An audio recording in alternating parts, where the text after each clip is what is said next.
Je regardais par la fenêtre de ma chambre à la résidence Les Roses d'automne, observant les gouttes de pluie qui glissaient lentement sur la vitre, comme les larmes que je refusais de laisser couler sur mes joues.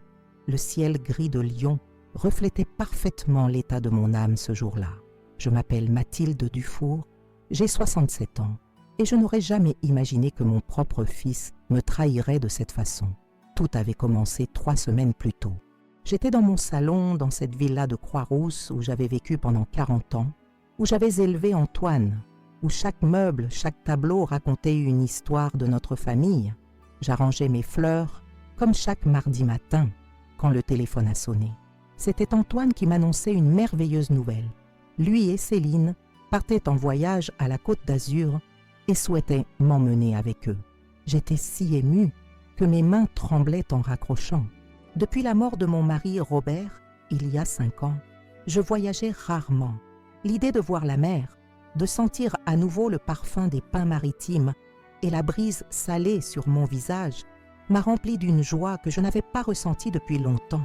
J'ai passé les jours suivants à préparer ma valise avec un soin méticuleux, ma robe bleu marine pour les soirées au restaurant, mon chapeau de paille pour les promenades sur la promenade des Anglais, mes médicaments soigneusement rangés dans leur pilulier.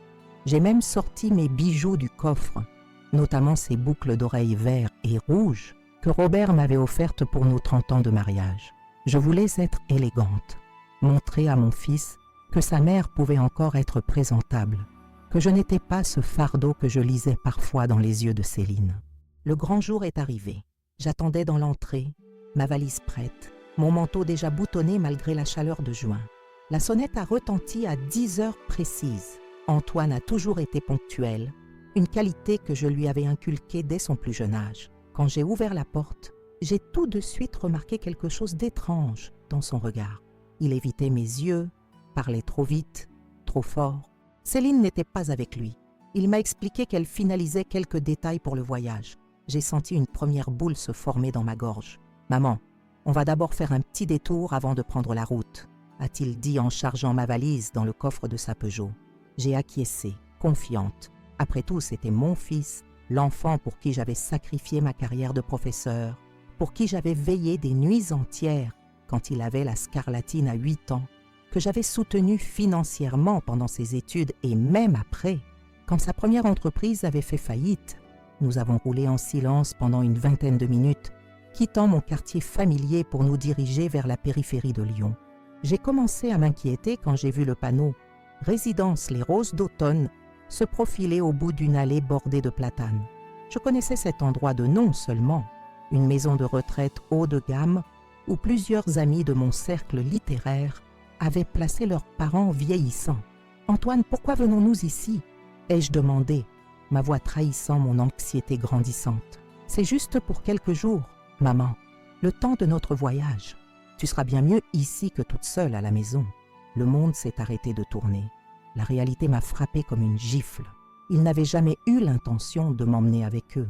Ce voyage, dont ils m'avaient parlé avec tant d'enthousiasme, ces promesses de moments partagés en famille, tout n'était qu'un mensonge cruel pour me faire accepter plus facilement ce qu'ils s'apprêtaient à faire.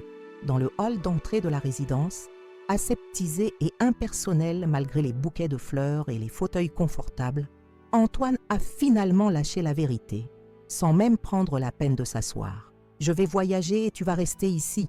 Céline ne veut pas de toi pendant le voyage. » Son ton était dur, presque accusateur, comme si j'étais coupable d'être devenue vieille, d'avoir besoin occasionnellement d'aide pour les tâches quotidiennes. J'ai cherché dans ses yeux une trace de l'enfant que j'avais élevé, mais je n'ai trouvé qu'un étranger froid et calculateur. J'avais déjà préparé ma valise. Ai-je murmuré, plus pour moi-même que pour lui. Il a eu au moins la décence de paraître gêné pendant un instant, avant que son téléphone ne sonne. C'était Céline, impatiente de savoir si c'était fait. Il s'est éloigné pour lui parler, me laissant seule face à Margot Dubois, la directrice de l'établissement, une femme d'une 60aine d'années, au regard intelligent et compatissant. Je me suis assise, les jambes tremblantes, incapable de comprendre comment mon fils, ma chair et mon sang pouvaient me traiter avec tant d'indifférence. C'est alors que j'ai remarqué un détail qui a éveillé mes soupçons. Antoine avait laissé son attaché-case ouvert sur une chaise et j'ai aperçu des documents concernant ma propriété, des papiers de vente, des estimations immobilières. La vérité m'est apparue dans toute son horreur. Non seulement il voulait en se débarrasser de moi, mais il prévoyait déjà de vendre ma maison, celle que Robert et moi avions achetée avec tant de sacrifices, où chaque pierre témoignait de notre histoire d'amour. Une rage froide a commencé à monter en moi, remplaçant la tristesse et l'incompréhension. Pendant qu'Antoine continuait sa conversation téléphonique, tournant le dos à la femme qui lui avait donné la vie, j'ai pris une décision qui allait changer le cours de nos existences. Je me suis tournée vers Margot Dubois et j'ai chuchoté « Madame, j'ai besoin de votre aide. Mon fils essaie de me spolier. » Son regard s'est durci. Elle a hoché la tête imperceptiblement. Je connais ce genre de situation, Madame Dufour, plus souvent que vous ne l'imaginez. Antoine est revenu, tout sourire maintenant que sa corvée était presque terminée. Il m'a embrassé rapidement sur la joue, a promis de m'appeler, mensonge, et s'est dirigé vers la sortie. « Antoine » ai-je appelé, ma voix retrouvant soudain sa fermeté d'antan, celle qui faisait trembler ses camarades de classe quand il venait jouer à la maison. Il s'est retourné, surpris par mon ton. « N'oublie pas que c'est moi qui t'ai appris à compter. » Il a froncé les sourcils, ne comprenant pas le sens de mes paroles. Comment aurait-il pu deviner que pendant qu'il me conduisait ici, j'avais discrètement utilisé mon téléphone pour envoyer un message codé à mon amie Simone et à Pascal, un message qui déclencherait le plan que j'avais élaboré en secret depuis des mois. Une fois Antoine parti, j'ai demandé à Margot si je pouvais passer un appel depuis son bureau. Elle a accepté sans hésitation, fermant la porte derrière moi pour me laisser de l'intimité. J'ai composé le numéro de François Lambert, l'avocat que j'avais consulté lorsque mes premiers soupçons concernant les intentions d'Antoine s'étaient manifestés. « C'est le moment », lui ai-je dit simplement. Ils m'ont placé à la résidence Les Roses d'Automne et prévoyant de vendre la villa pendant leur voyage. Activer la procédure que nous avons discutée. En raccrochant, j'ai ressenti un mélange de tristesse et de détermination. Je n'avais jamais voulu en arriver là, mais Antoine et Céline ne m'avaient pas laissé le choix. Ils allaient découvrir à leurs dépens que sous mes cheveux blancs et derrière mes rides se cachait toujours une femme de caractère, une femme qui n'allait pas se laisser dépouiller sans réagir. J'ai passé le reste de la journée à m'installer dans ma chambre, observant par la fenêtre les jardins bien entretenus de la résidence, planifiant mentalement chaque détail de ce qui allait suivre. Le premier acte de ma vengeance était sur le point de commencer, et ni Antoine ni Céline ne se doutaient que leur luxueux voyage à la Côte d'Azur allait se transformer en cauchemar. La nuit a été longue dans cette chambre étrangère. Malgré le matelas confortable et les draps de qualité, le sommeil m'a fui. Comment dormir quand votre propre enfant vous a trahi? Au petit matin, j'ai observé le balai des soignants dans le couloir, leur chuchotement bienveillant, leur sourire professionnel. J'ai décidé de jouer le jeu. Personne ne devait soupçonner que derrière mon apparente résignation se cachait une détermination d'acier. Au petit déjeuner, j'ai rencontré plusieurs résidents, tous avec leur histoire, leur passé, leur dignité parfois écornée par l'abandon familial. J'ai écouté Jeanne, 82 ans, me raconter comment ses 3 enfants se disputaient déjà son appartement parisien alors qu'elle était encore pleine de vie. J'ai serré la main tremblante de Marcel, ancien notaire de 90 ans, dont le fils dilapidait l'héritage avant même qu'il ne soit parti. Leurs récits n'ont fait que renforcer ma résolution. Après le repas, Margot Dubois m'a invité dans son bureau sous prétexte de finaliser mon dossier administratif. Une fois la porte fermée, son visage s'est transformé, perdant son sourire commercial pour afficher une détermination qui faisait écho à la mienne. « Madame Dufour, j'ai contacté le docteur Moreau comme vous me l'avez demandé. Il sera là cet après-midi pour votre évaluation cognitive. » J'ai hoché la tête, reconnaissante. Philippe Moreau n'était pas seulement un excellent médecin, c'était aussi un ami de longue date de mon défunt mari. Il serait un témoin crucial pour attester de ma parfaite lucidité mentale, contrecarrant toute tentative d'Antoine de me faire déclarer incapable. J'ai également appelé Simone, ai-je confié à Margot. Elle passera demain avec les documents bancaires. Margot a esquissé un sourire complice. Dans une autre vie, nous aurions pu être amis, partager des après-midi au café de la place, à discuter littérature. Aujourd'hui, nous étions des alliés dans une guerre silencieuse contre l'ingratitude filiale. Votre fils a téléphoné ce matin, m'a-t-elle informée. Il voulait savoir si vous vous étiez bien adapté et si vous aviez besoin de quelque chose de votre maison. J'ai réprimé un rire amer. De ma maison, celle qu'il prévoit de vendre pendant que je suis ici, dites-lui que tout va bien, que je suis parfaitement installée. Laissons-le croire que sa mère est une vieille femme docile et naïve. L'après-midi même, le docteur Moreau est arrivé, sa mallette en cuir usée sous le bras, son regard bienveillant scrutant mon visage à la recherche de signes de détresse. Nous nous sommes enfermés dans ma chambre pour un examen complet. Il a testé ma mémoire, mon orientation, ma capacité à raisonner et à prendre des décisions. Mathilde, tu es plus vive d'esprit que la plupart de mes patients de 40 ans, a-t-il conclu en rangeant son stéthoscope.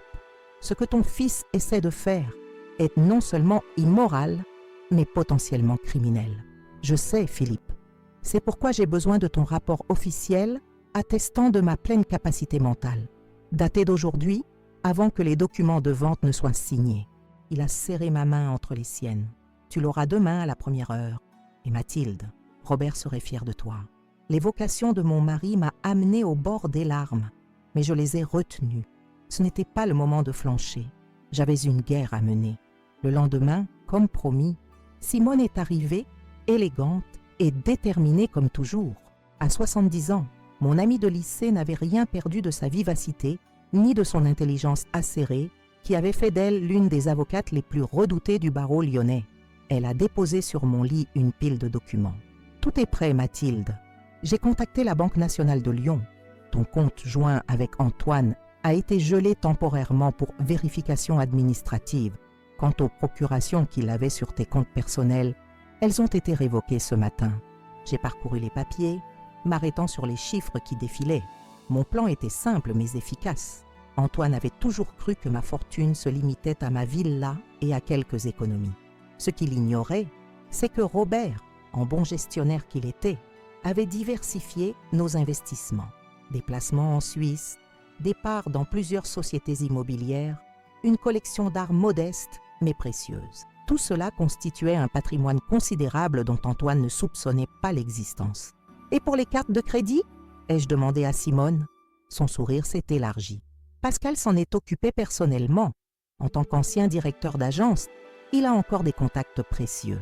Les cartes d'Antoine et Céline seront bloquées au moment précis où ils tenteront de régler leurs premières dépenses importantes en voyage, probablement leur hôtel de luxe ou un restaurant étoilé. J'ai imaginé la scène, mon fils et sa femme, habillés pour impressionner, commandant champagne et fruits de mer, puis l'embarras, l'humiliation quand le serveur reviendrait avec leurs cartes refusées. Cette image m'a procuré une satisfaction que j'ai immédiatement trouvée troublante. Je n'avais jamais été une mère vindicative. Était-ce la vieillesse qui me rendait cruelle ? « Tu te poses trop de questions, Mathilde, » a dit Simone, lisant dans mes pensées comme elle l'avait toujours fait. Ce n'est pas de la vengeance, c'est de la justice. Il voulait te dépouiller, te laisser finir tes jours ici pendant qu'il profiterait du fruit de ton travail et de celui de Robert. Ce que nous faisons, c'est simplement rétablir l'équilibre. Elle avait raison. Je repensais à toutes ces années où j'avais soutenu Antoine inconditionnellement. Quand sa première entreprise avait fait faillite, j'avais hypothéqué une partie de ma maison pour l'aider à rembourser ses dettes. Quand Céline et lui avaient voulu acheter leur villa à Saint-Exupéry, j'avais servi de caution sans hésiter. Et voilà comment il me remerciait. « As-tu des nouvelles de Théo ?» ai-je demandé, pensant soudain à mon petit-fils de 12 ans. Le visage de Simone s'est assombri. Il est chez ses grands-parents maternels pendant le voyage. Apparemment, il a fait une crise quand il a appris que tu ne partais pas avec eux. Antoine lui a raconté que tu étais trop fatigué pour voyager. Mon cœur s'est serré en pensant à Théo. Contrairement à ses parents, ce garçon avait toujours montré une sensibilité et une gentillesse exceptionnelles. Nos après-midi passés ensemble à lire ou à jardiner comptaient parmi mes moments les plus précieux. Comment Antoine pouvait-il priver son fils de sa grand-mère? J'ai pris la liberté de contacter François au sujet de Théo, a continué Simone. Une fois que nous aurons prouvé la tentative de spoliation par Antoine, nous pourrons demander un droit de visite régulier, peut-être même une garde partielle, si les choses vont aussi loin que nous le pensons, l'idée de pouvoir continuer à voir mon petit-fils régulièrement, sans dépendre du bon vouloir de mon fils, m'a réconfortée. Je me suis levée pour prendre Simone dans mes bras, émue par son dévouement. « Que ferais-je sans toi, Simone ? Tu trouverais quelqu'un d'autre pour comploter ?» a-t-elle répondu avec un clin d'œil. « Tu as toujours su t'entourer des bonnes personnes, Mathilde. C'est d'ailleurs ce qui va sauver ta situation aujourd'hui. » Le 3e jour, Pascal est venu me rendre visite. À 65 ans, cet homme distingué aux tempes grisonnantes n'avait jamais caché son admiration pour moi, même du vivant de Robert. Toujours respectueux, il avait attendu plusieurs années après le décès de mon mari avant de m'inviter à dîner. Notre relation était restée platonique, mais empreinte d'une tendresse et d'un respect mutuel qui rendaient nos rencontres précieuses. « J'ai une surprise pour toi », a-t-il annoncé en s'asseyant sur le fauteuil près de ma fenêtre. J'ai installé un système qui nous permettra de suivre en temps réel les tentatives d'utilisation des cartes de crédit d'Antoine et Céline. Nous saurons exactement quand et où ils se trouveront bloqués. J'ai souri malgré moi. N'est-ce pas un peu excessif ? Pascal a haussé les épaules. Peut-être, mais après ce qu'ils t'ont fait, je trouve que c'est un minimum. Et puis, ça nous donnera des preuves supplémentaires si jamais ils tentent de contester les mesures que nous avons prises. Il a sorti son téléphone et m'a montré une application spéciale. Sur l'écran, je pouvais voir le solde des différents comptes d'Antoine et les dernières transactions effectuées. Il avait dépensé une somme considérable dans une bijouterie la veille, sans doute un cadeau pour amadouer Céline après m'avoir abandonné. Le blocage est programmé pour demain matin, a expliqué Pascal. Ils devraient arriver à leur hôtel à Nice vers midi. Quand ils essaieront de régler la chambre, la carte sera refusée. J'ai ressenti un pincement au cœur.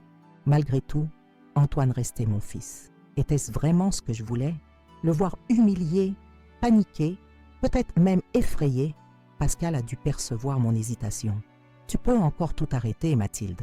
Un mot de toi et je déverrouille les comptes. » J'ai fermé les yeux, revivant en pensée le moment où Antoine m'avait laissé dans ce hall d'entrée, comme un colis encombrant dont on se débarrasse. Sa phrase cruelle résonnait encore. « Céline ne veut pas de toi pendant le voyage », comme si j'étais devenue un objet dont on dispose selon son bon vouloir, et non plus une personne avec des sentiments, des désirs, une dignité. Non, ai-je finalement répondu, ma voix plus ferme que je ne l'aurais cru. Continuons comme prévu. Les jours suivants ont été consacrés à peaufiner notre stratégie. François Lambert est venu avec une série de documents juridiques que j'ai signés après les avoir soigneusement lus. Des injonctions pour empêcher la vente de ma villa, des plaintes pour abus de confiance, des demandes de révocation de procurations antérieures. Chaque signature était comme un pas de plus vers ma libération. Entre-temps, j'ai joué mon rôle à la perfection. Je participais aux activités de la résidence, discutant jardinage avec les uns, littérature avec les autres. J'appelais Antoine tous les soirs, prenant de ses nouvelles avec une voix légèrement tremblante, lui demandant quand il viendrait me chercher, feignant de ne pas comprendre que ce placement était définitif dans son esprit. Je l'entendais s'impatienter, inventer des excuses, promettre vaguement de passer bientôt. Le 7e jour, alors que j'étais en pleine partie de bridge avec 3 autres résidentes, mon téléphone a vibré. Un message de Pascal, c'est fait. Carte bloquée à l'hôtel Negresco. Ils sont coincés à la réception. J'ai senti une vague d'adrénaline me parcourir. La première phase de mon plan était enclenchée. Désormais, chaque minute qui passerait rapprocherait Antoine et Céline de la vérité. On ne traite pas une mère comme un meuble encombrant sans conséquence. Le soir même, mon téléphone a sonné. Le nom d'Antoine est apparu sur l'écran. J'ai pris une profonde inspiration avant de répondre, prête à jouer mon rôle une dernière fois. « Allô, mon chéri, comment se passe ton voyage ?» ai-je demandé d'une voix innocente. Le silence, à l'autre bout de la ligne, puis sa voix, tendue, presque méconnaissable. « Maman, il y a un problème avec mes cartes bancaires. Elles sont toutes bloquées. Tu sais quelque chose à ce sujet ?» J'ai feint la surprise. « Tes cartes ? Comment pourrais-je savoir quoi que ce soit, mon chéri ? Je suis ici, à la résidence. Comme tu m'as laissé, tu as appelé la banque. » « Bien sûr que j'ai appelé la banque, » a-t-il explosé. « Il parle d'une enquête pour fraude, de procuration révoquée, de je ne sais quoi encore. Maman, qu'est-ce que tu as fait ?» L'heure de la vérité approchait. Je sentais mon cœur battre plus fort, mais ma résolution ne faiblissait pas. Dans quelques jours, Antoine et Céline découvriraient l'étendue de ce que j'avais préparé pour eux. Mais pour l'instant, je savourais ce moment, cette première fissure dans leur plan parfait, ce premier signe que la justice était en marche. « Mon chéri », ai-je répondu doucement, « rappelle-toi ce que je t'ai dit quand tu m'as déposé ici. N'oublie pas que c'est moi qui t'ai appris à compter. Peut-être aurais-tu dû retenir cette leçon. » J'ai raccroché avant qu'il ne puisse répondre, imaginant son visage décomposé, sa confusion se transformant lentement en compréhension. La résidente assise en face de moi à la table de bridge m'a lancé un regard intrigué. « Tout va bien, Mathilde ?» J'ai souri, posant calmement mes cartes sur la table. « Tout va très bien, Jacqueline. Je viens simplement de reprendre le contrôle de ma vie. Cette nuit-là, pour la première fois depuis mon arrivée à la résidence, j'ai dormi d'un sommeil profond et paisible.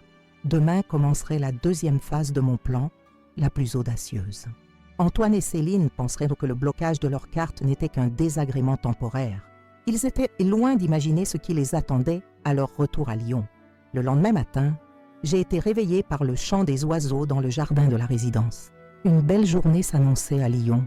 Le ciel était d'un bleu limpide, sans nuages. J'ai ouvert ma fenêtre pour respirer l'air frais, savourant ce moment de calme avant la tempête que je m'apprêtais à déclencher. Mon téléphone a vibré sur la table de nuit, un message de François Lambert. « Tout est prêt pour la phase 2. Les documents ont été déposés au tribunal hier soir. » J'ai souri. François avait toujours été d'une efficacité redoutable. Ancien collègue de Robert, il était devenu un ami précieux après le décès de mon mari. Quand je lui avais exposé ma situation et mes soupçons concernant Antoine, il n'avait pas hésité une seconde à m'offrir son aide. Après ma toilette matinale, j'ai rejoint les autres résidents dans la salle à manger pour le petit déjeuner. Margot Dubois est venue s'asseoir à ma table, me servant une tasse de café avec un sourire complice. « Comment vous sentez-vous aujourd'hui, Madame Dufour? Prête pour la bataille ?» ai-je répondu à voix basse. « Des nouvelles de mon fils ?»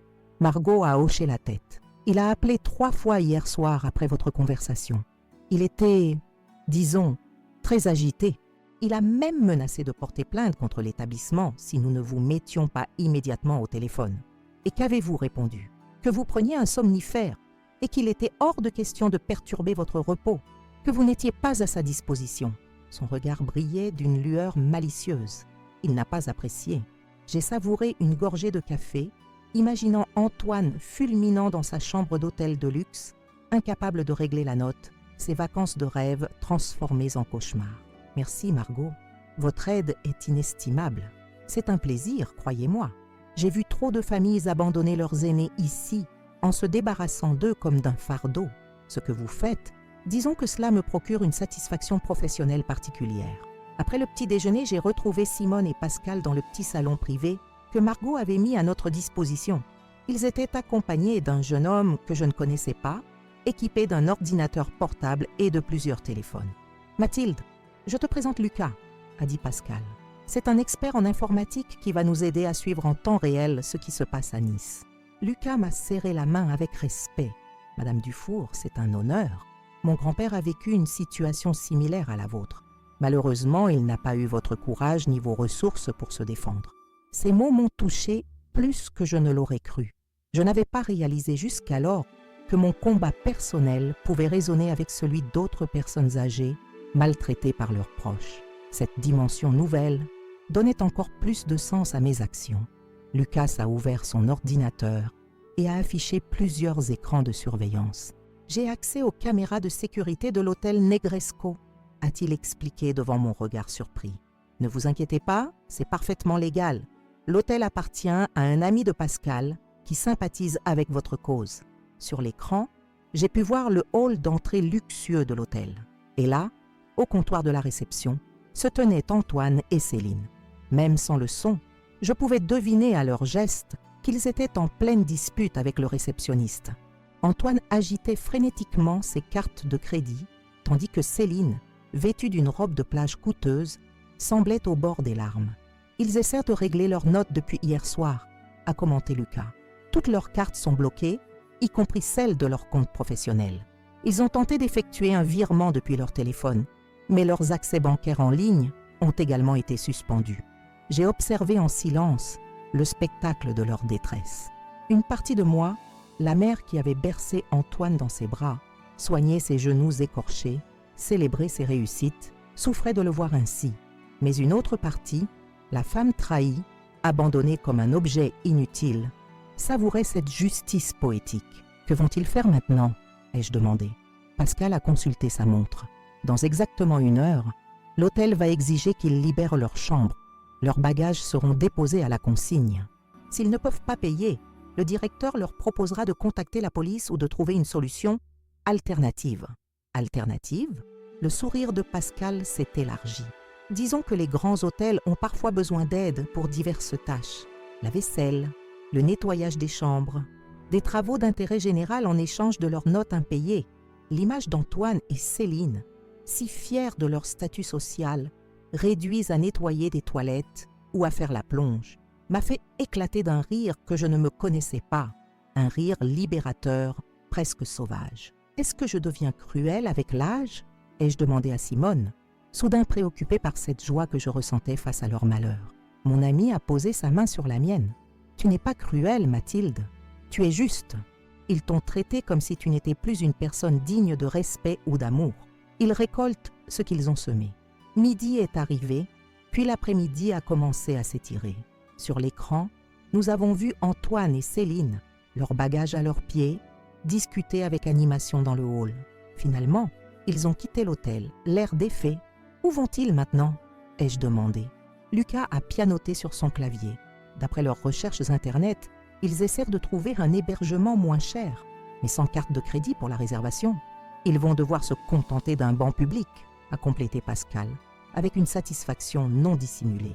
Le soir venu, mon téléphone a sonné. C'était Antoine, encore une fois. J'ai mis l'appel sur haut-parleur pour que mes complices puissent entendre. « Maman, il faut qu'on parle !»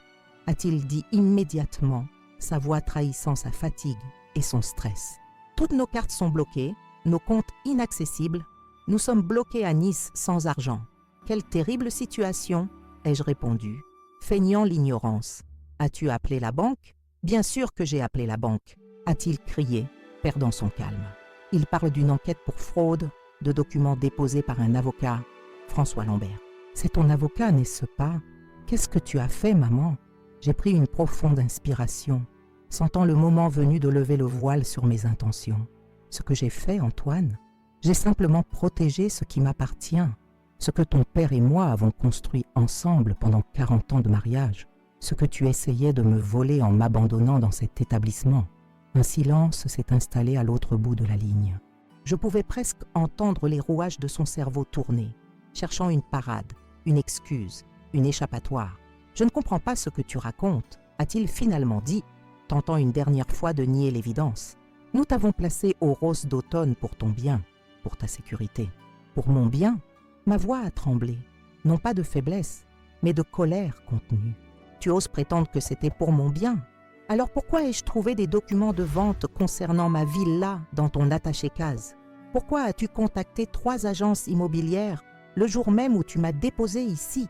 Pourquoi as-tu demandé une évaluation de mes bijoux à l'expert de la place Bellecour ? » Nouveau silence, plus long cette fois, puis un soupir résigné. « Comment as-tu découvert tout ça ? » J'ai mes sources, ai-je répondu simplement. « Antoine, tu as toujours sous-estimé ta mère. Tu me voyais comme une vieille femme fragile, facile à manipuler. Tu as oublié qui je suis, qui j'ai toujours été. Et maintenant, a-t-il demandé, la défaite dans la voix, tu comptes nous laisser bloquer à Nice sans argent ? C'est ta vengeance. » J'ai échangé un regard avec mes complices avant de répondre. « Ce n'est que le début, Antoine. Le début d'une leçon que tu n'oublieras jamais. Rappelle-toi tes paroles quand tu m'as laissé ici. Je vais voyager et tu vas rester ici. Céline ne veut pas de toi pendant le voyage. Maintenant, c'est à ton tour de comprendre ce que l'on ressent quand on est abandonné, sans ressources, traité comme un objet encombrant. » J'ai raccroché sans attendre sa réponse, le cœur battant. Ce que je venais de faire était irréversible. Le pont entre mon fils et moi venait peut-être d'être définitivement rompu. Mais étrangement, au lieu de la tristesse que j'aurais dû ressentir, c'est un sentiment de liberté qui m'envahissait. Les jours suivants ont été un mélange d'action et d'attente. Nous suivions de loin les tribulations d'Antoine et Céline à Nice. Privés de leur carte de crédit et de leur compte bancaire, Ils avaient dû se résoudre à des solutions d'urgence. Lucas nous informait régulièrement de leur situation grâce à ses contacts et à ses talents informatiques. Ils ont passé la première nuit dans leur voiture, nous a-t-il annoncé le matin du deuxième jour. Ce matin, ils ont tenté de contacter tous leurs amis pour un prêt d'urgence, mais apparemment, personne n'a répondu favorablement. Céline a même appelé ses parents, a ajouté Simone, qui avait ses propres sources d'informations. Ils ont refusé de les aider. Il semblerait que sa famille n'ait jamais approuvé son mariage avec Antoine, ni leur style de vie ostentatoire. Le troisième jour, nous avons appris qu'ils avaient trouvé un arrangement temporaire avec un petit restaurant du Vieux-Nice. En échange de quelques repas et d'un lit de camp dans l'arrière-boutique, ils aidaient en cuisine et au service. Antoine, l'homme d'affaires arrogant qui n'avait jamais fait la vaisselle de sa vie, se retrouvait à plonger les mains dans l'eau savonneuse pour nettoyer les casseroles.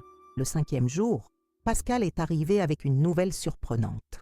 Un client du restaurant a filmé Antoine en train de servir aux tables. La vidéo est devenue virale sur les réseaux sociaux. Quelqu'un l'a reconnu et a commenté en racontant comment il avait placé sa mère en maison de retraite pour vendre sa maison. Lucas a tourné son ordinateur vers moi pour me montrer la vidéo. Antoine, les traits tirés, vêtu d'un tablier trop grand pour lui, servait maladroitement des plats de fruits de mer à une table de touristes. Son expression était un mélange de honte et de résignation. À la table voisine, Céline essuyait les verres, ses cheveux autrefois parfaitement coiffés, maintenant attachés négligemment en queue de cheval, son visage dépourvu de maquillage méconnaissable. Une vague de compassion m'a traversée, aussitôt remplacée par la détermination. Ils vivaient depuis 5 jours ce que j'aurais dû vivre pour le reste de mes jours si leur plan avait fonctionné.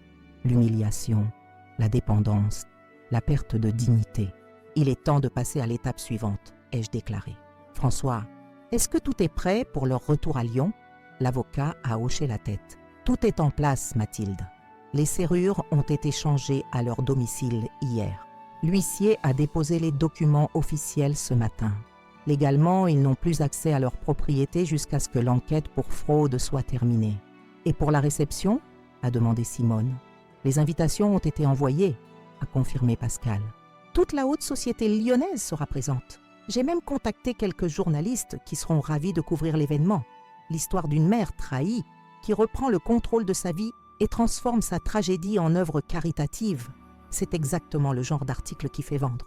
Le 10e jour, nous avons reçu l'information que nous attendions.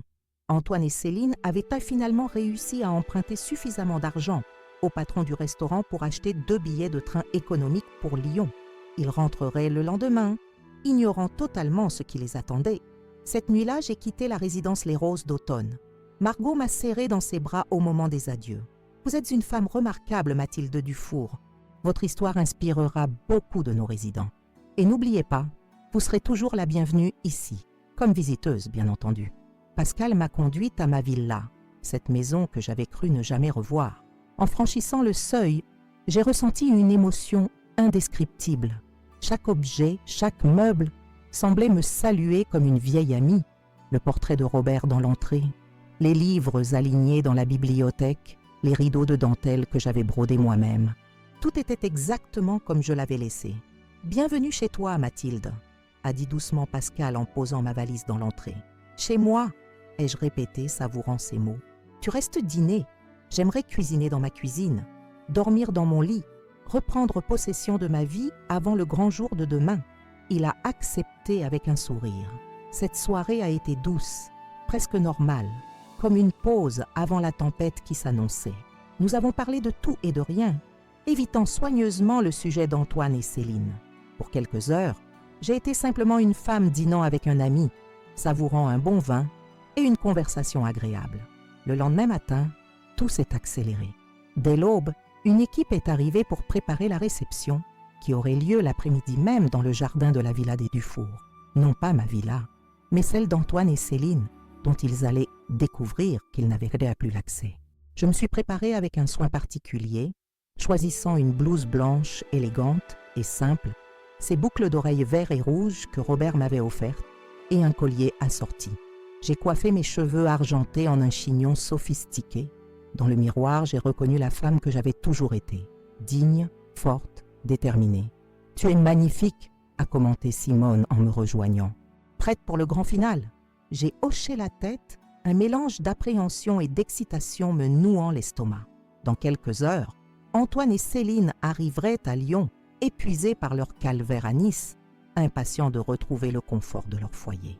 Ils ignoraient encore que leur épreuve ne faisait que commencer et que le spectacle de leur humiliation se jouerait devant les témoins les plus importants de leur vie sociale. La vengeance est un plat qui se mange froid, dit-on. Le mien avait mijoté pendant des semaines et il était enfin prêt à être servi. La villa d'Antoine et Céline, située dans le quartier prisé de Saint-Exupéry, s'animait d'une effervescence inhabituelle. Des serveurs en gilet noir circulaient déjà avec des plateaux d'amuse-bouche, tandis que des fleuristes disposaient d'élégants arrangements sur les tables dressées dans le jardin. Une estrade avait été installée près de la piscine, ornée d'une banderole annonçant « Inauguration de la Fondation Dufour pour les aînés abandonnés ». J'observais ces préparatifs depuis la terrasse, un verre de champagne à la main, savourant l'ironie de la situation. Cette maison qu'Antoine et Céline avaient achetée pour impressionner leur relation allait devenir le théâtre de leur déchéance. « Les premiers invités arrivent », m'a annoncé François en consultant sa montre. « D'après nos informations, Antoine et Céline devraient être à la gare dans moins d'1 heure. »« Parfait », ai-je répondu. « Simone s'occupe-t-elle de Théo ?»« Oui, elle est allée le chercher chez ses grands-parents maternels. Le garçon est impatient de te voir. Il ne comprend pas pourquoi ses parents lui ont dit que tu étais trop fatigué pour voyager alors que tu organises une réception. » J'ai souri, pensant à mon petit-fils. Théo avait toujours été un enfant perspicace, doté d'une sensibilité rare. Contrairement à son père, il semblait avoir hérité de la compassion et de l'intégrité de son grand-père Robert. Les invités ont commencé à affluer, collègues d'Antoine, clients de l'entreprise de décoration de Céline, amis du couple, membres influents de la société lyonnaise. Tous avaient répondu présents à cette invitation mystérieuse, intrigués par son caractère inattendu et par les rumeurs qui commençaient à circuler sur les déboires du couple à Nice. J'ai accueilli chacun avec un sourire cordial, jouant parfaitement mon rôle de maîtresse de cérémonie. Beaucoup semblaient surpris de me voir là. Certains se souvenaient m'avoir entendu dire qu'Antoine m'avait placé dans une résidence pour personnes âgées. Les regards interrogateurs se multipliaient, mais personne n'osait poser directement la question. Pascal est venu me rejoindre, élégant dans son costume gris, m'offrant son bras pour m'accompagner parmi les invités. « Tu es d'une dignité remarquable », m'a-t-il murmuré. « Ces gens ne savent pas ce qui les attend. »« L'équipe de tournage est-elle en place ?» ai-je demandé discrètement. « Oui, Camille a tout préparé. Les caméras sont discrètes mais capturent l'ensemble de l'événement. » Ma nièce Camille, réalisatrice de documentaires, avait immédiatement accepté de filmer cette journée quand je lui avais exposé la situation. Ce qui se passerait ici ne serait pas seulement une confrontation familiale privée, mais un témoignage sur le sort réservé à de nombreuses personnes âgées, abandonnées par leur famille pour des raisons financières. À 16 heures précises, un murmure a parcouru l'assemblée. Simone venait d'arriver avec Théo. Mon petit-fils, en me voyant, a échappé à sa main et a couru vers moi, se jetant dans mes bras avec une force qui m'a presque fait chanceler. « Grand-mère, tu m'as tellement manqué. Papa m'avait dit que tu étais malade, que tu ne pouvais pas voyager. » J'ai serré ce garçon de 12 ans contre moi, sentant mon cœur se gonfler d'amour. Lui, au moins, n'avait jamais cessé de m'aimer, de me respecter comme un être humain à part entière. « Je vais parfaitement bien, mon chéri, » ai-je répondu en caressant ses cheveux. « Ton père t'a menti, j'en ai peur, mais nous parlerons de tout cela plus tard.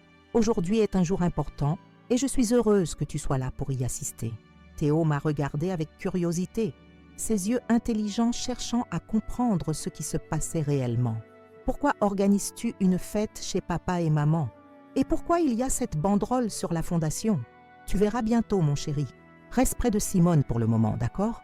Il a hoché la tête, retournant sagement aux côtés de mon ami qui lui a offert un verre de jus de fruits. Dans ses yeux, j'ai lu une confiance absolue qui m'a émue aux larmes. Cette confrontation n'était pas seulement pour moi, elle était aussi pour lui, pour qu'il comprenne qu'on ne traite pas les êtres aimés comme des objets dont on se débarrasse quand ils deviennent encombrants. À 16h30, François est venu me trouver, son téléphone à la main. Ils sont arrivés à la gare, m'a-t-il annoncé. Lucas les suit discrètement. Ils ont pris un taxi. Mon cœur s'est accéléré. Le moment approchait. J'ai fait signe à Pascal, qui a rejoint le DJ pour lui demander de baisser légèrement la musique. Puis je me suis dirigée vers l'estrade, sentant tous les regards converger vers moi. « Mes chers amis », ai-je commencé, ma voix portant étonnamment bien malgré mon émotion. Je vous remercie d'être venus si nombreux aujourd'hui pour assister à un événement qui me tient particulièrement à cœur. Comme vous pouvez le lire sur cette banderole, nous inaugurons aujourd'hui la Fondation Dufour pour les aînés abandonnés. J'ai marqué une pause, observant les visages attentifs tournés vers moi. Certains invités échangeaient des regards perplexes, d'autres semblaient soudain mal à l'aise, comme s'ils pressentaient que quelque chose d'inhabituel allait se produire. Cette fondation naît d'une expérience personnelle douloureuse que je souhaite partager avec vous aujourd'hui. Il y a exactement 2 semaines, mon fils Antoine et sa femme Céline ont prétexté m'emmener en voyage avec eux pour m'abandonner dans une maison de retraite, contre ma volonté, pendant qu'ils prévoyaient de vendre ma villa et de s'approprier mes biens. Un murmure choqué a parcouru l'assemblée. Des yeux écarquillés, des mains portées aux bouches, des expressions incrédules. Du coin de l'œil, j'ai aperçu Théo, son visage pâlissant sous le choc de cette révélation. « Ne soyez pas trop sévère dans votre jugement », ai-je poursuivi avec un sourire triste. « Mon fils n'est pas un monstre. Il est simplement le produit d'une société qui considère trop souvent les personnes âgées comme des fardeaux dont on peut se débarrasser, des obstacles à l'enrichissement personnel, des reliques d'un passé encombrant. C'est à ce moment précis que j'ai entendu le crissement de pneus dans l'allée. Un silence s'est installé, tous les invités se tournant vers l'entrée du jardin. Et là, comme dans une pièce de théâtre parfaitement orchestrée, Antoine et Céline sont apparus. Ils étaient méconnaissables. 10 jours plus tôt, ils étaient partis élégamment vêtus, bronzés, sûrs d'eux. Les 2 personnes qui se tenaient maintenant à l'entrée du jardin semblaient avoir vieilli de 10 ans. Antoine portait les mêmes vêtements froissés qu'au début de leur voyage. Sa barbe de plusieurs jours lui donnait un air négligé qu'il n'aurait jamais toléré en temps normal.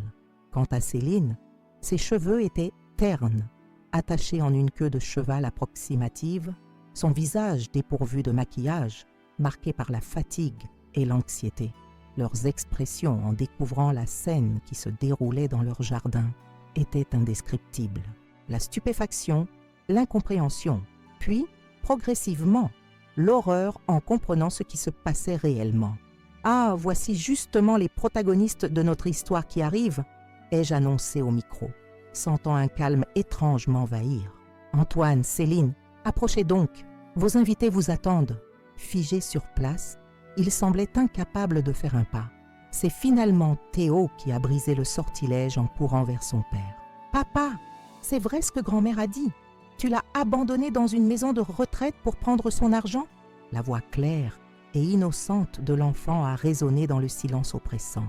Antoine a pâli encore davantage, ses yeux passant de son fils à moi, puis à la foule d'invités qui l'observaient, avec un mélange de curiosité malsaine et de réprobation. « Théo, ce n'est pas aussi simple que ça, a-t-il balbutié. Ta grand-mère déforme la réalité. Nous l'avons placée dans un établissement de qualité pour sa sécurité, parce qu'elle devenait confuse, qu'elle ne pouvait plus vivre seule. Confuse, ai-je repris, descendant calmement de l'estrade pour m'approcher d'eux. Est-ce pour cela que tu as demandé 3 devis différents pour la vente de ma villa le jour même où tu m'as déposé aux Roses d'automne? Est-ce ma confusion qui t'a poussé à contacter un expert pour évaluer mes bijoux? Ou peut-être était-ce ma sénilité qui t'a incité à falsifier ma signature sur des procurations bancaires? François s'est avancé, une serviette en cuir à la main. Si vous permettez, Madame Dufour, j'ai ici les documents que Monsieur Dufour a tenté de faire authentifier par 3 notaires différents, des procurations générales lui donnant tous pouvoir sur vos biens. Curieusement, les 3 notaires ont refusé de les valider, trouvant la signature douteuse. Antoine a fait un pas en arrière, comme physiquement frappé par ces révélations. Céline, quant à elle, a finalement trouvé sa voie. « C'est ridicule! Vous ne pouvez pas nous accuser de telles choses devant tous nos amis, notre famille. C'est diffamatoire. Nous vous ferons un procès. » Son cri hystérique a résonné dans le jardin silencieux. J'ai remarqué plusieurs invités échanger des regards gênés, certains commençant discrètement à s'éloigner, comme pour se dissocier de ce couple soudain toxique. Un procès? Ai-je répété doucement. Intéressant que vous mentionniez cela, Céline, car voyez-vous, c'est précisément ce qui vous attend. Une plainte a été déposée contre vous deux pour tentative d'abus de faiblesse, falsification de documents et détournement de fonds. L'enquête est en cours et d'après les premiers éléments recueillis par la police, les charges semblent solides. C'est à ce moment que Margot Dubois, que personne n'avait remarqué jusqu'alors, s'est avancée dans la foule. Je confirme les dires de Madame Dufour. En tant que directrice de la résidence Les Roses d'Automne, j'ai été témoin de la manière dont Monsieur Dufour a abandonné sa mère, prétendant qu'il s'agissait d'un placement temporaire, alors qu'il avait clairement indiqué dans nos formulaires qu'il s'agissait d'un placement définitif contre la volonté de sa mère. Le docteur Moreau a également fait un pas en avant, et en tant que médecin traitant de Madame Dufour depuis 15 ans, je peux attester qu'elle jouit de toutes ses facultés mentales. L'évaluation cognitive que j'ai réalisée le lendemain de son placement forcé le confirme sans ambiguïté. Antoine, acculé, a tenté une dernière manœuvre désespérée. Se tournant vers les invités, il a lancé d'une voix qu'il voulait assurer. « Vous connaissez ma mère, elle a toujours été théâtrale. Elle transforme un simple malentendu familial en drame public. Nous voulions juste qu'elle soit en sécurité pendant notre absence. Quant à ces documents, ce sont des arrangements normaux pour gérer ses affaires en son absence. Rien de plus. Personne n'a semblé convaincu. Un homme âgé que j'ai reconnu comme étant le patron d'Antoine s'est avancé. « Antoine, j'ai toujours eu du respect pour vous en tant que collaborateur. Mais ce que j'entends aujourd'hui me déçoit profondément. Si vous êtes capable de traiter votre propre mère de cette façon, comment puis-je vous faire confiance pour gérer les fonds de nos clients ?» Une femme élégante a renchéri. « Céline, tu as décoré ma maison l'année dernière. Je t'ai ouvert les portes de mon intimité. Et pendant tout ce temps, tu planifiais d'abandonner ta belle-mère pour t'emparer de ses biens. Comment as-tu pu ?» Les accusations ont commencé à fuser de toutes parts. Des amis de longue date se détournaient, des collègues prenaient leur distance, des clients annulaient mentalement leur contrat. En l'espace de quelques minutes, le réseau social et professionnel qu'Antoine et Céline avaient mis des années à construire s'effondrait sous leurs yeux. Théo, les larmes aux yeux, s'est approché de moi. « Grand-mère, je ne savais pas. Je te jure que je ne savais pas ce qu'ils avaient fait. » Je l'ai serré contre moi, caressant ses cheveux. « Je sais, mon chéri, tu n'y es pour rien. » Antoine, voyant son fils dans mes bras, a semblé se réveiller d'un cauchemar. « Théo, viens ici immédiatement. Ta place est avec nous, tes parents. » Mais Théo s'est accroché à moi plus fermement. « Non, papa, je reste avec grand-mère. Ce que vous avez fait, c'est horrible. Comment avez-vous pu ?» La douleur dans les yeux d'Antoine était réelle, peut-être la première émotion authentique qu'il manifestait depuis longtemps. Perdre l'admiration de son fils semblait le toucher plus profondément que toutes les autres conséquences de ses actes. Je me suis alors tournée vers l'assemblée, reprenant ma place sur l'estrade. Mes amis, je n'ai pas organisé cette confrontation uniquement pour exposer les actions de mon fils et de sa femme. Il s'agit d'un problème plus large qui touche de nombreuses personnes âgées. C'est pourquoi j'ai décidé de créer la Fondation Dufour. J'ai fait signe à François, qui a projeté sur un écran géant les statuts de la nouvelle organisation. Cette fondation aura 2 missions principales. Premièrement, offrir un soutien juridique aux personnes âgées victimes d'abus financiers ou d'abandon forcé par leur famille. Deuxièmement, sensibiliser le public à cette forme de maltraitance souvent invisible. Et pour commencer cette mission, j'ai le plaisir de vous annoncer que cette ville-là, qui appartient légalement à Antoine et Céline, mais qui a été acquise grâce à mon cautionnement et mes apports financiers jamais remboursés, sera transformée en siège de la Fondation. Antoine a bondi. « Tu ne peux pas faire ça. Cette maison est à nous. » François a souri calmement. « En fait, monsieur Dufour, elle ne l'est plus. L'enquête pour fraude a entraîné le gel de tous vos biens, y compris cette propriété. De plus, les documents que nous avons retrouvés prouvent que le versement initial pour l'achat provenait des comptes de votre mère, sans aucun remboursement de votre part, malgré vos promesses écrites. Légalement, cette maison appartient en grande partie à Madame Dufour. » Céline s'est effondrée sur une chaise, le visage entre les mains. Antoine, livide, semblait chercher désespérément une issue à cette situation catastrophique. « Où sommes-nous censés aller ?» a-t-il finalement demandé, sa voix réduite à un murmure. J'ai échangé un regard avec Margot Dubois, qui a hoché imperceptiblement la tête. Les Roses d'Automne ont justement 2 postes à pourvoir, aide-soignant et femme de ménage. Le logement est inclus. Une petite chambre de service, certes, mais c'est mieux que rien. Le travail est dur, les horaires sont longs, mais cela vous permettra de comprendre ce que vivent les personnes âgées que l'on place dans ces établissements. Un rire nerveux a parcouru l'assemblée. L'idée d'Antoine et Céline, si fiers de leur statut social, réduits à nettoyer les chambres d'une maison de retraite, avait quelque chose de profondément ironique. « Tu ne peux pas être sérieuse » a murmuré Antoine. « Oh, mais je suis parfaitement sérieuse, mon fils. Aussi sérieuse que tu l'étais en m'abandonnant là-bas. La différence, c'est que je te propose une chance de rédemption, un moyen de subvenir à tes besoins tout en réfléchissant à tes actions. C'est plus que ce que tu m'offrais. » Les caméras de Camille continuaient dignes de tourner, capturant chaque expression, chaque mot de cette confrontation historique. Ce qui se passait ici dépassait le cadre d'un simple règlement de compte familial. C'était devenu le symbole d'une lutte plus large pour la dignité des personnes âgées. La soirée s'est poursuivie, étrangement. Les invités, après le choc initial, ont commencé à se détendre, discutant avec animation de ce à quoi ils venaient assister. Beaucoup sont venus me serrer la main, me félicitant pour mon courage, certains confiant à mi-voix des histoires similaires dans leur propre famille.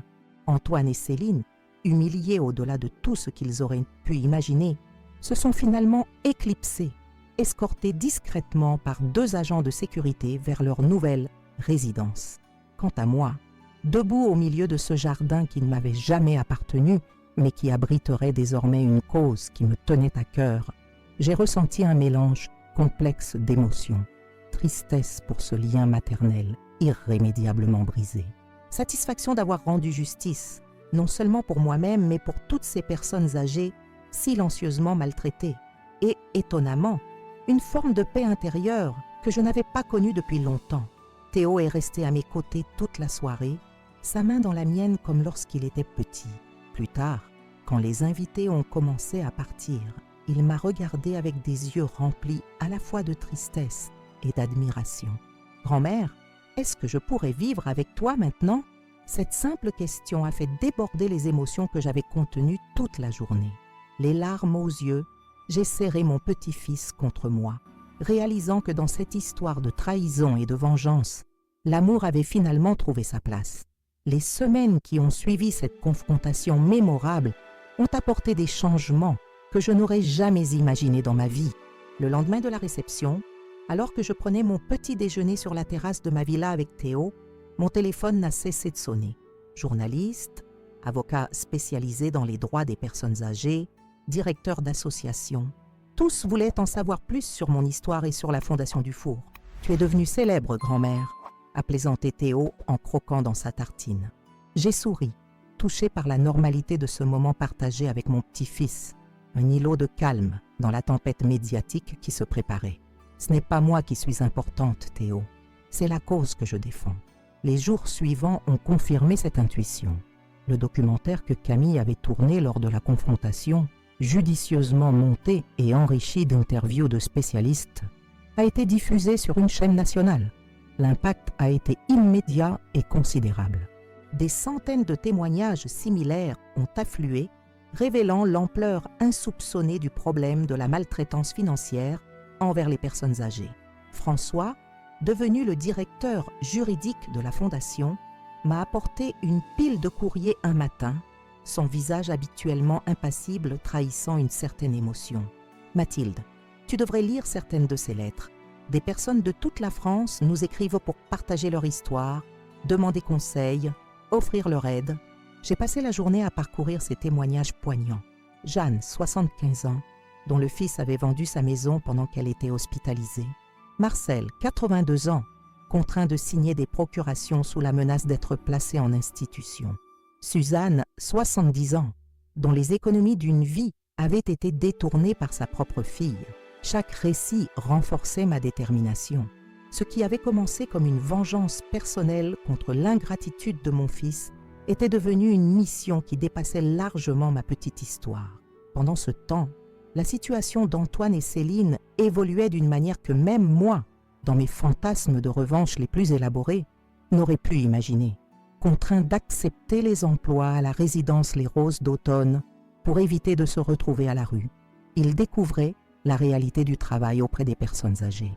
Margot m'appelait régulièrement pour me tenir informée, non sans une certaine satisfaction dans la voix. « Votre fils a eu du mal les premiers jours », m'a-t-elle raconté une semaine après leur arrivée. « Il n'avait jamais changé des draps ou aidé quelqu'un à se laver, mais curieusement, il semble s'adapter. Hier, il a passé 1 heure à écouter M. Lefort raconter ses souvenirs de guerre. Je l'ai observé discrètement. Il paraissait réellement intéressé. Cette information m'a surprise. Antoine avait toujours été impatient, incapable d'écouter quiconque plus de quelques minutes sans vérifier son téléphone ou détourner la conversation vers ses propres préoccupations. « Et Céline ?» ai-je demandé curieuse. Margot a ri doucement. C'est plus compliqué avec elle. Elle déteste le travail physique, mais elle a découvert qu'elle avait un talent pour organiser les activités créatives des résidents. Son atelier de peinture du jeudi après-midi a beaucoup de succès. Ces nouvelles m'ont laissée songeuse. Je m'étais attendue à ce qu'ils abandonnent rapidement, incapables de supporter cette déchéance sociale. Leur résilience, bien qu'encore fragile, m'intriguait. 1 mois après la confrontation, alors que la fondation prenait forme dans l'ancienne villa d'Antoine et Céline, j'ai décidé qu'il était temps de leur rendre visite. Pas par pitié ou par faiblesse, mais parce que cette histoire ne pouvait pas se terminer sans une dernière conversation. La résidence Les Roses d'Automne m'a accueillie différemment cette fois-ci, non plus comme une pensionnaire forcée, mais comme une bienfaitrice respectée. Les résidents me saluaient chaleureusement, certains me demandant des autographes, d'autres me remerciant d'avoir donné une voix à leur situation. J'ai trouvé Antoine dans la salle commune, aidant un vieil homme à résoudre des mots croisés. Il a levé les yeux quand je suis entrée, et son visage a exprimé une telle complexité d'émotions que j'en ai été saisie. Honte, colère, résignation, et peut-être, était-ce possible, une forme de soulagement. « Maman », a-t-il dit simplement en se levant. « Antoine », j'ai hoché la tête. « Pouvons-nous parler en privé ?» Il a conduit son compagnon de jeu vers un autre résident avant de me guider vers une petite cour intérieure. Nous nous sommes assis sur un banc, le soleil d'automne caressant nos visages, le silence s'étirant entre nous comme un fil tendu prêt à se rompre. « Comment vas-tu » ai-je finalement demandé. Il a ri brièvement, un son sans joie. « Comment crois-tu que je vais ? J'ai tout perdu. Ma maison, ma carrière, mes amis, la confiance de mon fils. Je dors dans une chambre à peine plus grande qu'un placard et je passe mes journées à m'occuper de personnes qui me rappellent constamment ce que j'ai fait à ma propre mère. » J'ai acquiescé lentement. C'est exactement ce que j'aurais vécu si ton plan avait fonctionné. Sauf que moi, je n'aurais pas eu la perspective d'en sortir un jour. Ces mots ont semblé le frapper avec une force nouvelle. Il a baissé les yeux, fixant ses mains autrefois manucurées qui signaient des contrats importants et qui maintenant présentaient des callosités dues au travail physique. « Je ne l'avais pas vu comme ça », a-t-il murmuré. « Je me disais que tu serais bien ici, que tu aurais des soins, des activités. Je ne pensais pas à ce que tu ressentirais, à ce que tu perdrais. C'est précisément le problème, Antoine. Tu n'as pas pensé à moi comme à une personne avec des désirs, des rêves, une dignité. J'étais devenu un obstacle à tes projets, un problème à résoudre. » Une larme a coulé sur sa joue, qu'il a essuyée rapidement du revers de la main. « L'argent nous a rendus fous, Céline et moi. Nous voulions toujours plus, une maison plus grande, des vacances plus luxueuses, des voitures plus impressionnantes.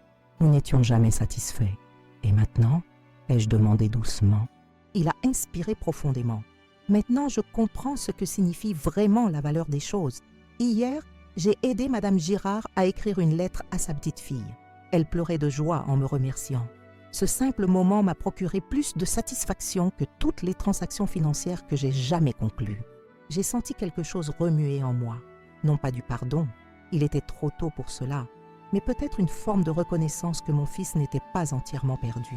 Et Céline, comment gère-t-elle la situation ? Son visage s'est assombri. Nous nous sommes séparés. Elle n'a pas supporté l'humiliation. Elle part s'installer chez sa sœur à Bordeaux la semaine prochaine. Cette nouvelle ne m'a pas surprise. Leur mariage avait toujours semblé basé sur des valeurs superficielles, l'apparence, le statut social, l'accumulation de biens matériels. Sans ces fondations fragiles, il était inévitable qu'ils s'effondrent. Je suis désolée, ai-je dit, et je l'étais sincèrement. Malgré tout ce qu'ils m'avaient fait, je ne souhaitais pas leur malheur. Je voulais justice, pas vengeance, bien que la frontière entre les deux soit parfois ténue. « Et Théo » a demandé Antoine, une lueur d'espoir traversant son regard fatigué. « Comment va-t-il »« Il va bien. Le juge a accordé sa garde temporaire pendant la durée de l'enquête. Il s'est installé dans ma villa, dans son ancienne chambre, quand il venait me rendre visite. Il pose beaucoup de questions sur ce qui s'est passé, essaie de comprendre. Est-ce qu'il me déteste ?» La vulnérabilité dans sa voix m'a rappelé l'enfant qu'il avait été autrefois, ce petit garçon qui venait se blottir contre moi après un cauchemar, cherchant réconfort et sécurité. « Non, Antoine, il est déçu, confus, mais il ne te déteste pas. C'est ton fils. Il t'aimera toujours, même quand il désapprouve tes actions. » Des larmes ont à nouveau rempli ses yeux. « Comme tu m'aimes encore, malgré ce que j'ai fait ?» Cette question m'a prise au dépourvu. L'aimais-je encore? Pouvais-je séparer l'homme qu'il était devenu de l'enfant que j'avais élevé, que j'avais aimé inconditionnellement? L'amour maternel est compliqué, Antoine. Il ne disparaît pas simplement parce que l'enfant a mal agi. Il se transforme, devient plus complexe, plus douloureux parfois. Mais oui, d'une certaine façon, je t'aime toujours. C'est pourquoi ta trahison a été si dévastatrice. Il a hoché la tête, incapable de parler. Nous sommes restés assis en silence pendant quelques minutes, laissant ces paroles se déposer entre nous, comme les premières pierres d'un pont fragile, sur un gouffre qui semblait infranchissable quelques semaines plus tôt. « Théo peut-il venir me voir ?» a-t-il finalement demandé. « S'il le souhaite, oui, je ne l'en empêcherai pas, mais ce sera sa décision. » Notre conversation a été interrompue par l'arrivée de Margot, qui m'a salué chaleureusement avant de se tourner vers Antoine. « Désolé de vous déranger, mais Monsieur Lefort a besoin d'aide pour son bain. » Antoine s'est levé immédiatement. « J'arrive tout de suite. » Puis Da, se tournant vers moi, « Je dois y aller. Le devoir m'appelle. » J'ai souri malgré moi en voyant ce nouvel Antoine, responsable, attentif aux besoins des autres. Bien sûr, nous aurons d'autres occasions de parler. Alors qu'il s'éloignait, il s'est arrêté et s'est retourné. « Maman, merci d'être venue, et merci pour cette leçon, aussi dure soit-elle. Je crois que j'en avais besoin. » Je l'ai regardé disparaître dans le couloir, un mélange complexe d'émotions m'envahissant. Cette visite avait remué des sentiments que je croyais avoir maîtrisés. La douleur de la trahison, l'amour maternel blessé, mais indestructible, l'espoir ténu d'une réconciliation future. En quittant la résidence, j'ai croisé Céline qui revenait d'une promenade avec un groupe de résidents. Nos regards se sont croisés brièvement. Elle a détourné les yeux, mais pas avant que j'ai aperçu la honte et la défaite sur son visage. J'ai ressenti un pincement de compassion inattendu. Elle aussi était victime de ses propres choix, de ses propres valeurs déformées. De retour à ma villa, j'ai trouvé Théo faisant ses devoirs sous la surveillance bienveillante de Simone. En me voyant, il a fermé son livre et m'a lancé un regard interrogateur. « Tu l'as vu ?» a-t-il demandé directement. « Oui, ton père va... » aussi bien qu'on peut l'espérer dans ces circonstances. Théo a hoché la tête, son jeune visage étrangement mature. Je veux le voir, pas tout de suite, mais bientôt. Je dois lui parler moi-même. J'ai caressé ses cheveux, admirant sa force intérieure. Bien sûr, mon chéri, quand tu seras prêt. Cette nuit-là, allongée dans mon lit, j'ai réfléchi au chemin parcouru depuis ce jour où Antoine m'avait abandonné aux roses d'automne. Ce qui avait commencé comme une tragédie personnelle s'était transformé en quelque chose de plus grand, de plus significatif. La Fondation Dufour aidait déjà des dizaines de personnes âgées à défendre leurs droits. Le documentaire de Camille avait déclenché un débat national sur le traitement des aînés. Et Antoine, mon fils ingrat, découvrait peut-être une humanité qu'il avait perdue dans sa course effrénée vers le succès matériel. 6 mois plus tard, par une douce journée de printemps, j'ai présidé l'inauguration officielle du siège de la Fondation Dufour dans l'ancienne villa d'Antoine et Céline.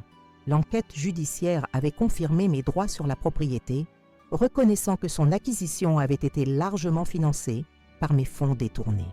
La cérémonie a réuni des personnalités politiques, des défenseurs des droits des personnes âgées, des médias, mais aussi des dizaines de personnes ordinaires venues témoigner de leur soutien sur l'estrade aux côtés de François, Simone, Pascal et Margot.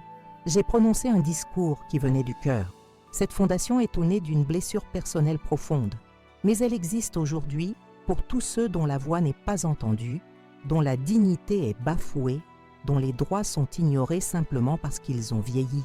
Vieillir n'est pas une maladie, c'est un privilège. Chaque ride raconte une histoire, chaque cheveu blanc témoigne d'une expérience vécue.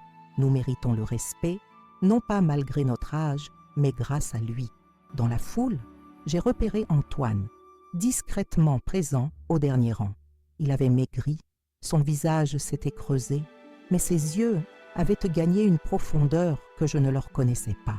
À ses côtés se tenait Théo, qui avait commencé à lui rendre visite régulièrement, construisant une relation nouvelle, plus authentique. La vie avait pris un tournant que je n'aurais jamais imaginé.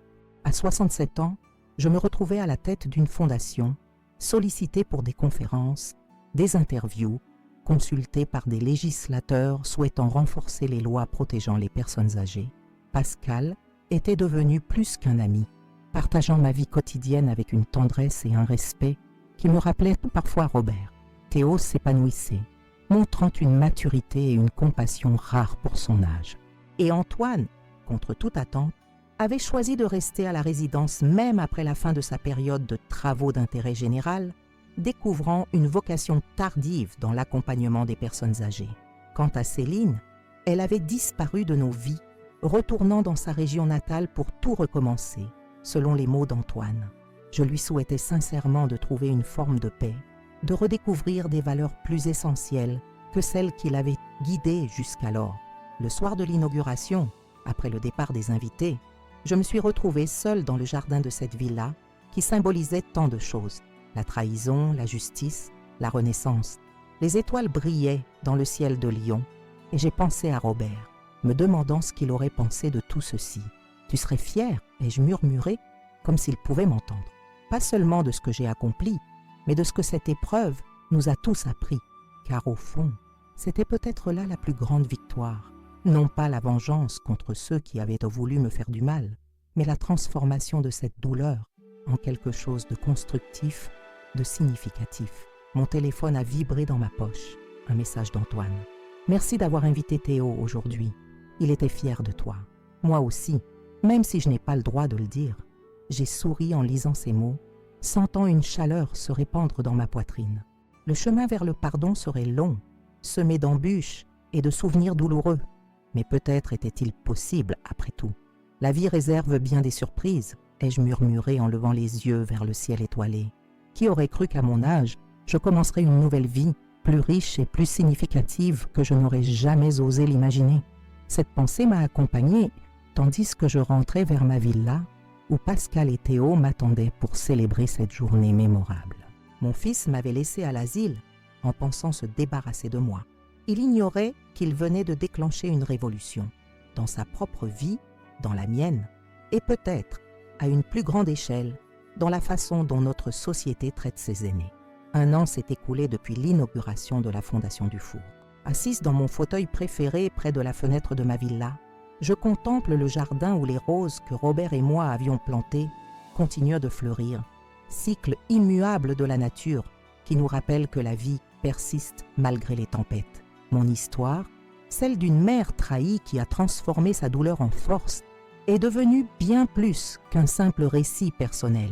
Elle a touché des milliers de cœurs, bouleversé des consciences, changé des vies. La vôtre peut-être, vous qui m'écoutez aujourd'hui. Tout a commencé par ces mots cruels prononcés par mon fils. « Je vais voyager et tu vas rester ici. Ma femme ne veut pas de toi pendant le voyage. » Des mots qui m'ont brisé le cœur, mais qui ont aussi réveillé en moi une détermination que je ne me connaissais pas. J'avais déjà préparé ma valise, rêvant de ce voyage en famille, ignorant que leur véritable projet était de m'abandonner pour s'emparer de mes biens.